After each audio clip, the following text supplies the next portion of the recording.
Los que nunca llegaron a la Virgen.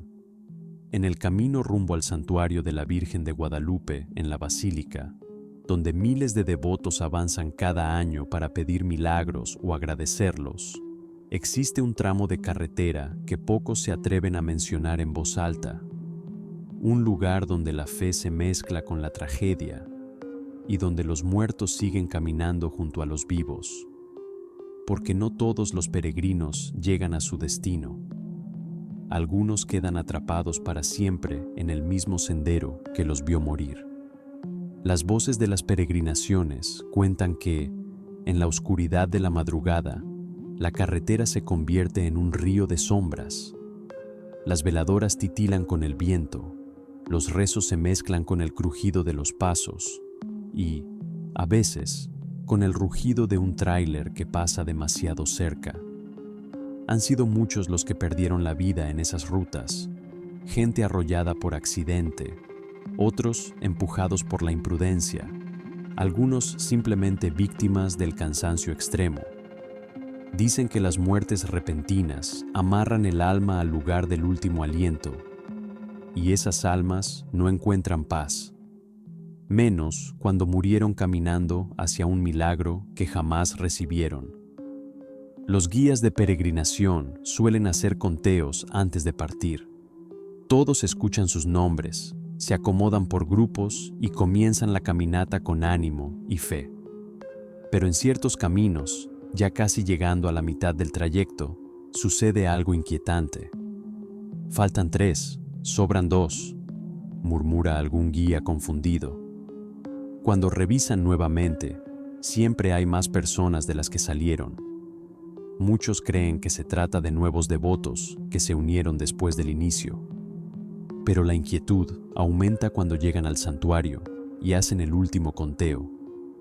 El número final siempre es exactamente el mismo con el que iniciaron la peregrinación. Es como si los que se sumaron, en algún punto del camino, simplemente desaparecieran.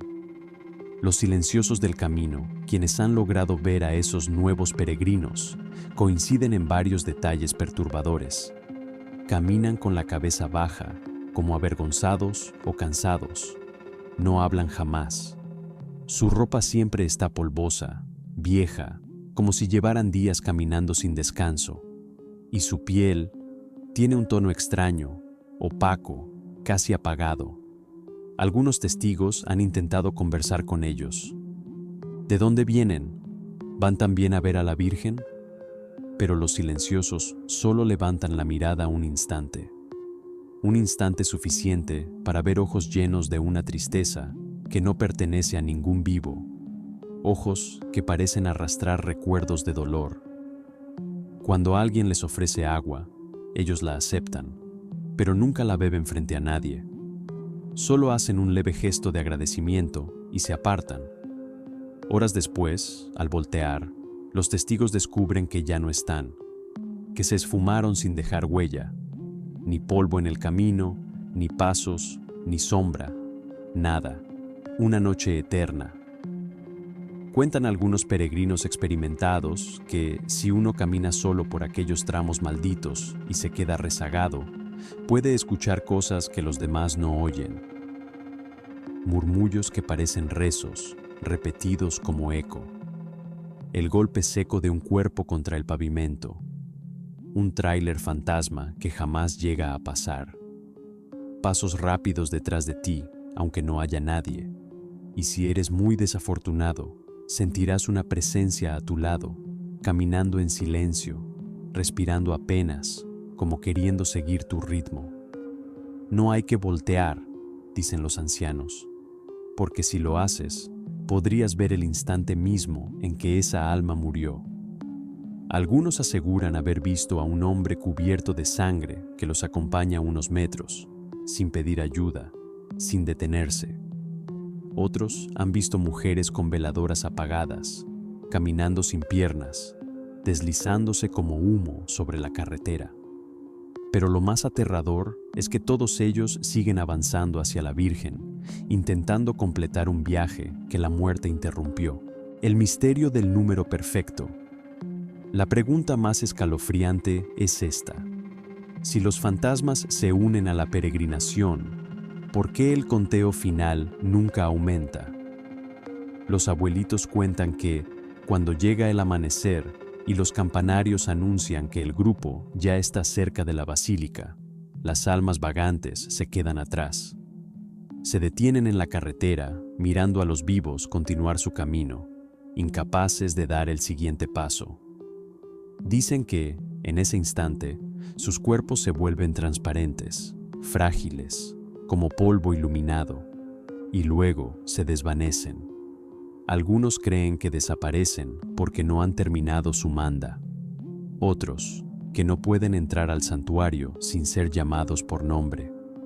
Pero hay quienes murmuran algo mucho más perturbador: que los peregrinos fantasmas se quedan ahí, esperando a que uno de los vivos falle y ocupe su lugar. Porque el camino siempre debe estar completo. La muerte no perdona el destino, y la peregrinación debe continuar, incluso desde el otro lado. El último consejo.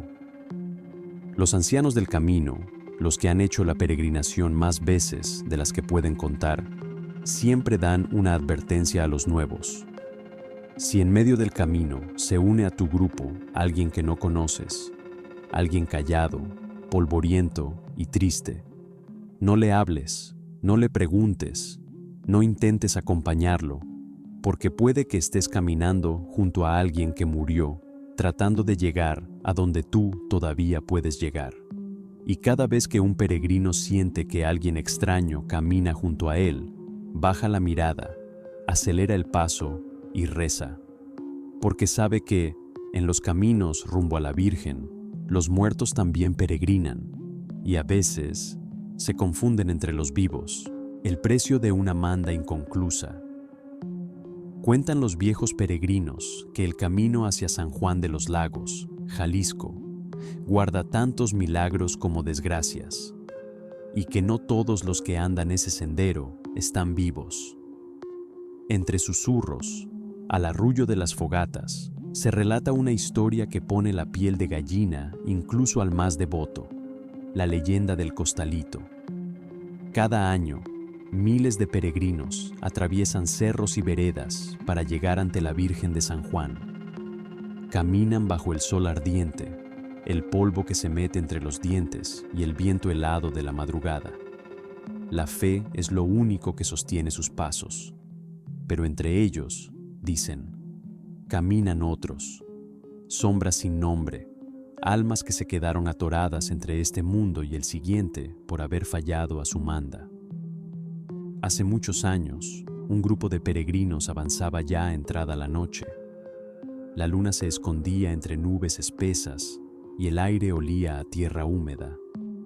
A cada paso, las ramas secas crujían como huesos bajo los pies.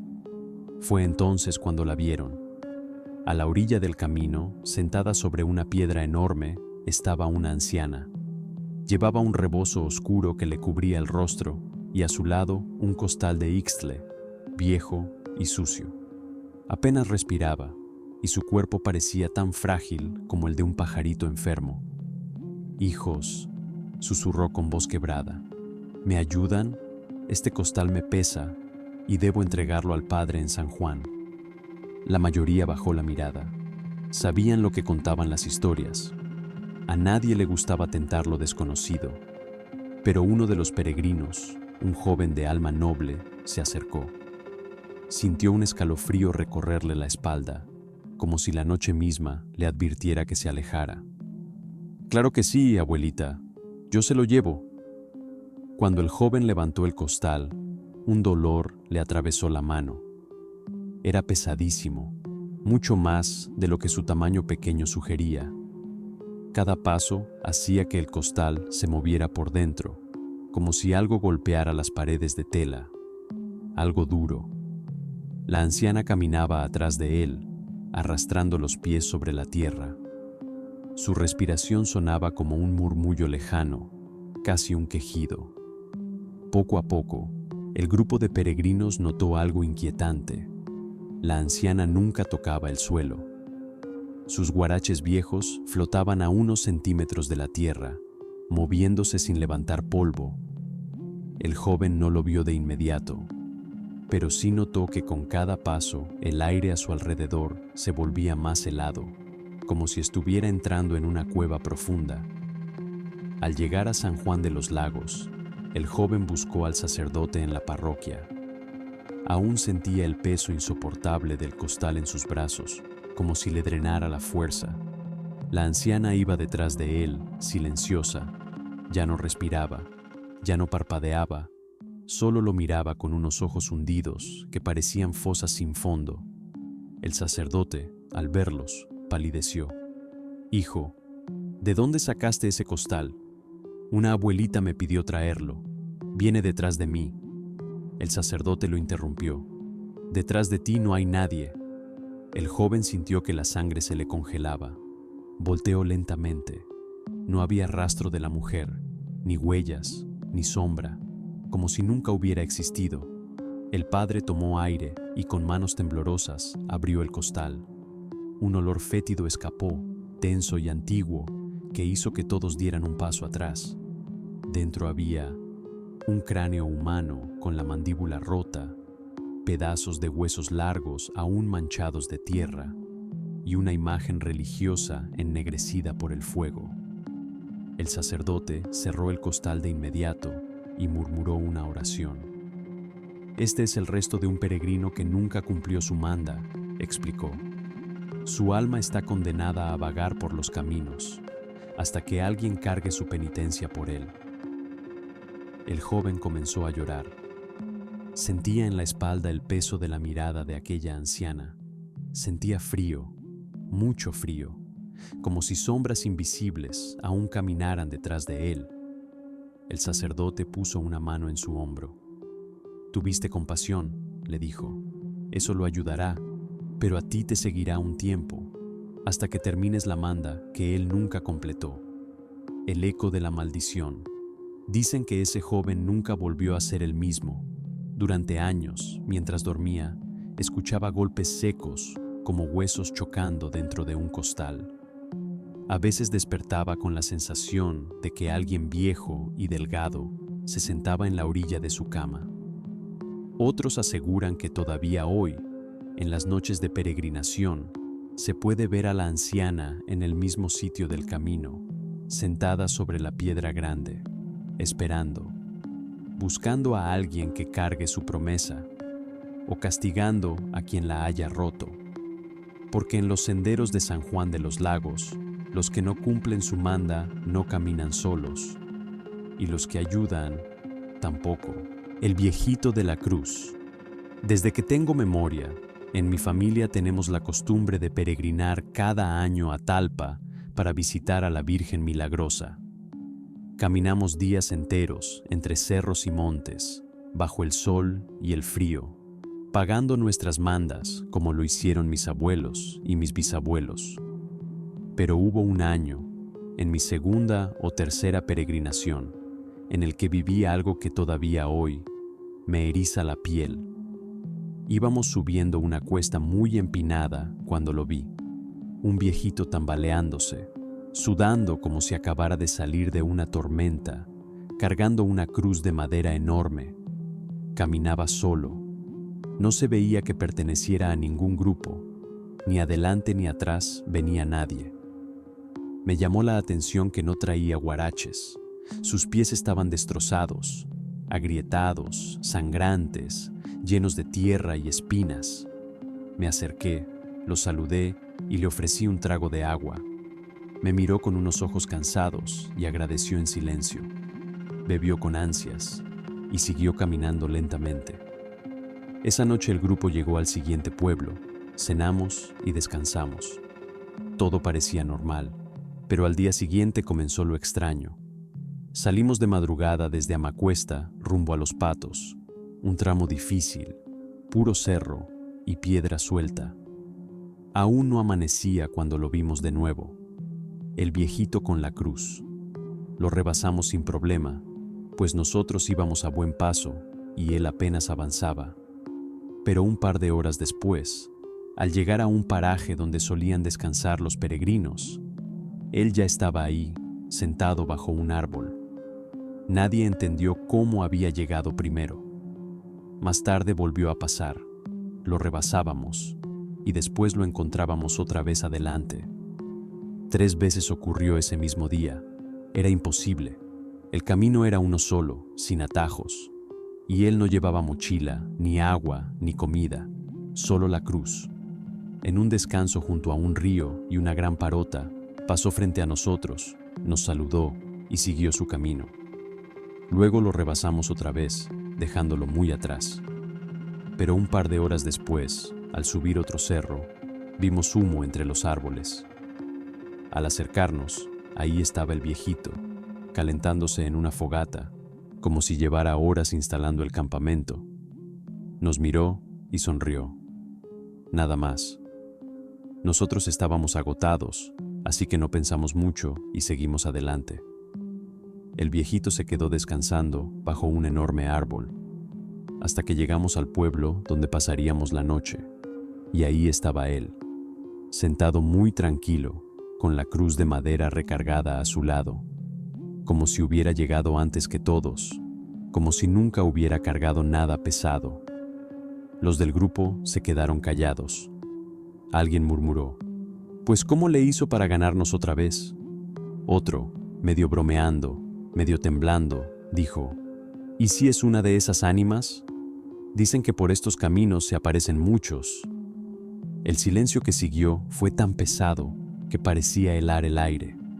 Uno por uno, todos se fueron a dormir sin mirarse, sin comentar más. Nadie quería aceptar lo que estaba pensando, porque ¿y si durante 3 días caminamos junto a un muerto? Lo que aprendimos después. En los días que siguieron, ya no volvimos a ver al viejito, a ese no, pero sí a otras figuras extrañas, gente que aparecía entre los árboles, caminaba junto a nosotros en silencio y luego desaparecía sin explicación. Al volver a la villa y contar lo que vivimos, muchos dijeron que a ellos también les ha pasado, que han visto en los caminos a personas que ya fallecieron, almas que murieron debiendo mandas a la Virgen de Talpa. Y desde entonces, cada que regreso a esos cerros, camino sin voltear atrás cuando siento pasos extraños, porque sé que no camino solo, de que hay gente que se aparece en el camino a Talpa. Hay, y algunos cargan cruces que no pertenecen a este mundo.